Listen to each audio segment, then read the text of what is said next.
Manusia yang sudah mati hidup kembali, mana mungkin.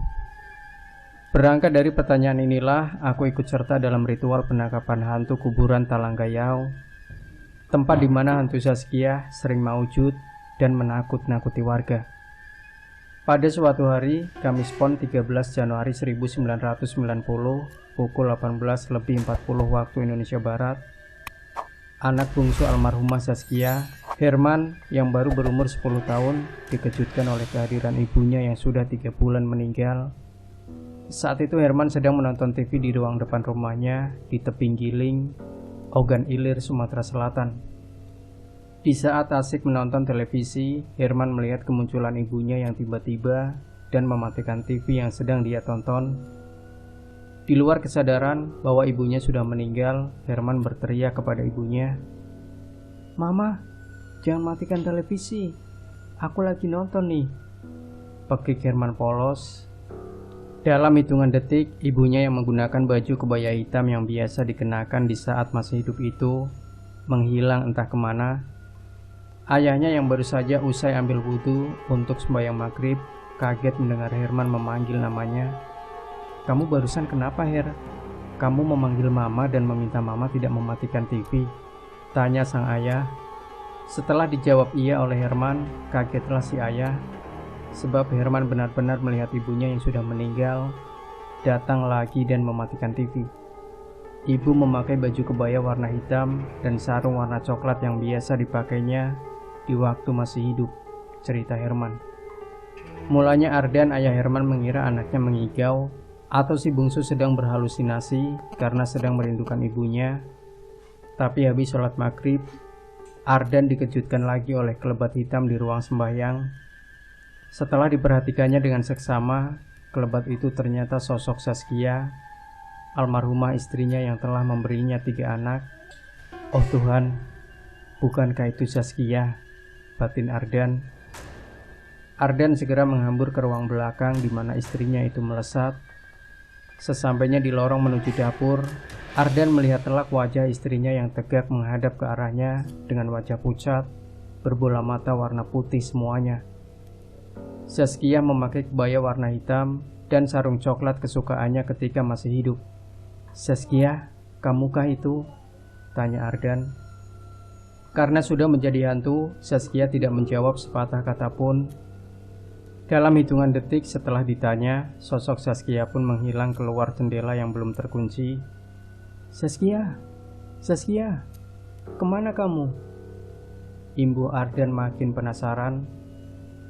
Sejak malam itu, Ardan menjadi gelisah, matanya tak dapat dipejamkan, dan Ardan sama sekali tak dapat tidur.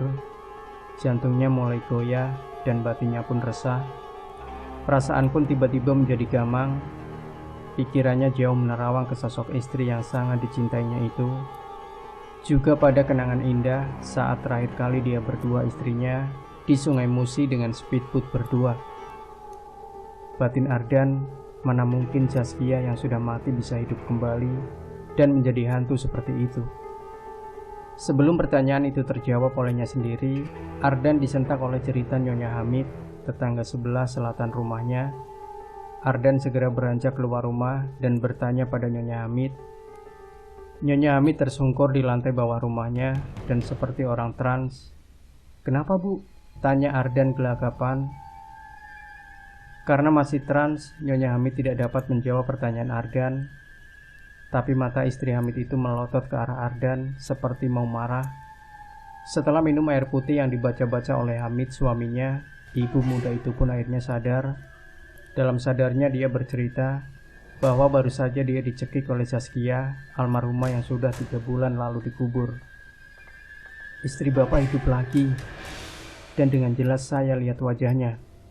Tapi bola matanya semuanya putih, dan giginya bertaring 2, ungkap Nyonya Hamid datar. Hamid terperanjat mendengar cerita istrinya itu. Sedang Ardan hanya diam dan tertunduk, tak bisa membantah lagi. Sebab dia dan anaknya Herman baru saja melihat Zaskia di rumahnya. Ardan meminta pada keluarga Hamid agar tidak menyebarkan cerita itu keluar. Ardan mengaku sangat malu dan terpukul sekali bila banyak orang tahu bahwa Zaskia menjadi hantu.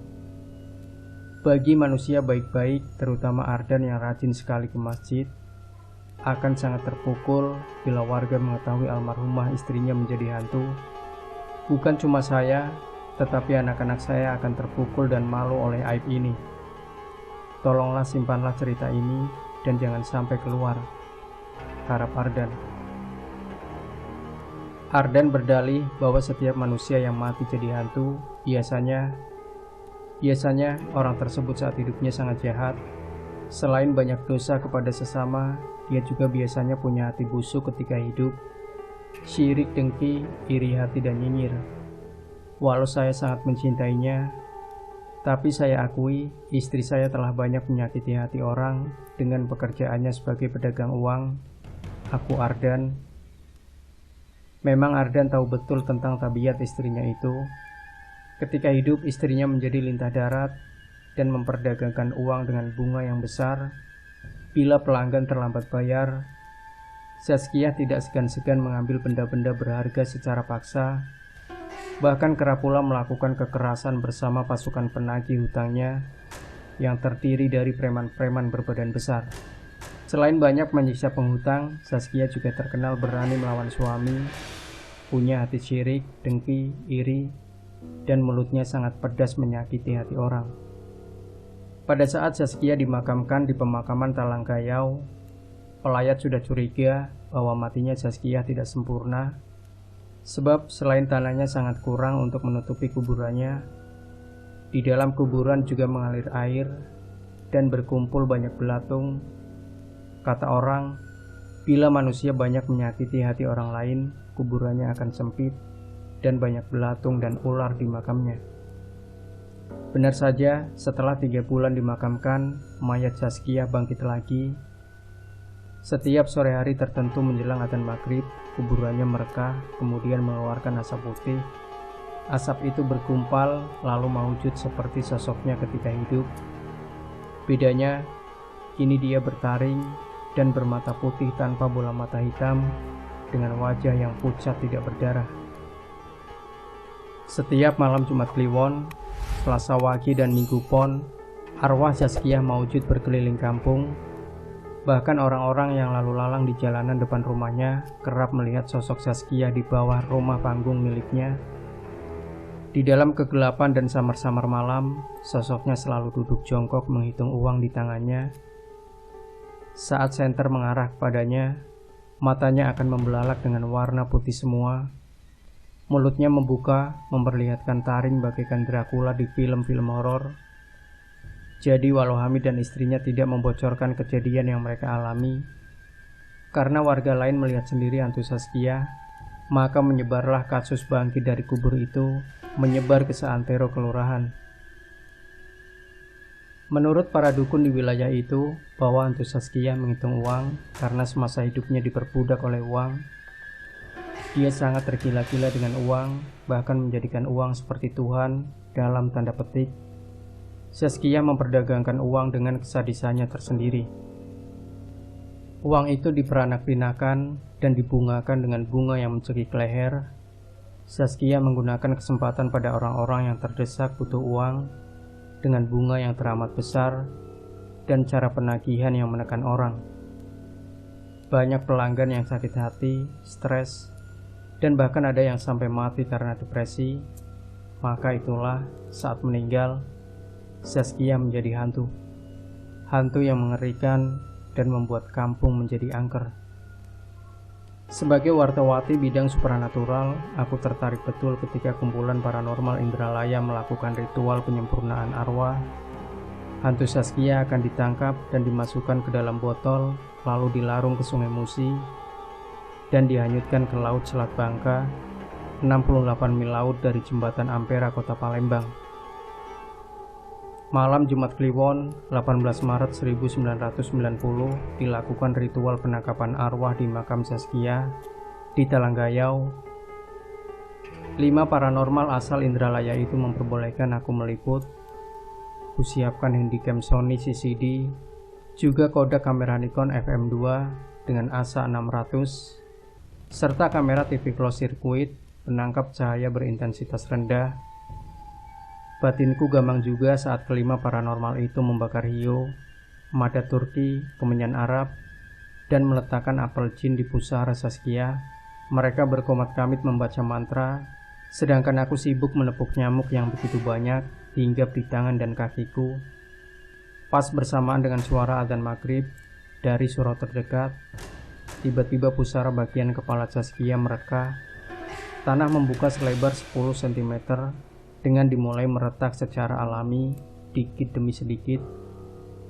Dalam hitungan detik, lubang yang membuka itu mengeluarkan asap. 5 paranormal yang dipimpin Bang Husni itu buru-buru meletakkan botol di bagian lubang, kemudian menampung semua asap hingga memenuhi botol. Setelah penuh dan asap dari dalam makam habis, botol itu ditutup dengan penutupnya. Agar penutup itu menjadi kuat, Bang Husni menambah pula tutup plastik tebal dan diikat dengan karet ban. Setelah rapi, 5 paranormal itu bermeditasi lagi dan mengucapkan mantra-mantra khas. Beberapa saat kemudian, mereka merapikan kembali apel jin, mada Turki, dan kemenyan Arab yang telah mereka bakar. Lalu kami bersama-sama pergi ke kota Palembang dan melarung botol itu ke Sungai Musi yang sedang surut ke arah Laut Sungsang di Selat Bangka. Semua peristiwa itu terekam dalam kameraku dan aku menurunkan liputan itu di majalah segmen Supranatural tempatku bekerja. Botol telah hanyut di sungai menuju laut. Perlahan tapi pasti asap itu mengapung dan pergi untuk selamanya. Kata Bang Husni, asap itu adalah arwah dari alam kubur yang maujud menjadi hantu Saskia, Dengan tertangkapnya asap itu, dijamin 100% hantu Saskia pergi ke alam keabadian dan hantunya tidak akan kembali lagi. Ardan telah membayar mahal pada mereka atas tugas-tugas goib itu. Ardan tak hendak menyusahkan warga karena hantu istrinya yang terus-menerus menampakkan diri dan mencari korban. Tanggal 18 dibuang ke sungai, tanggal 30 Maret 1990, pukul 19.00, hantu Saskia ditemukan lagi di bawah rumahnya. Yang melihat hantu itu adalah Ardan sendiri, dan Ardan dicekik oleh hantu istrinya itu. Setelah dipanggil, Bang Husni meminta maaf sebagai botol yang hanyut di Sungai Musi itu tidak sampai ke laut. Di sekitar Pulau Kemaro, botol itu tertabrak baling-baling kapal dan pecah. Asap yang ada di dalam botol kembali mengudara dan balik lagi ke makam Saskia. Sepanjang 56 km, kata Bang Husni, asap bisa mengenali makam dan kembali ke jasad yang telah menjadi tulang belulang. Untuk itulah, Bang Husni berjanji akan melakukan ritual penyempurnaan ulang. Tapi sayang, tanggal 5 April 1990, Bang Husni dan 4 temannya sesama paranormal mati dalam kecelakaan lalu lintas di Gawaran.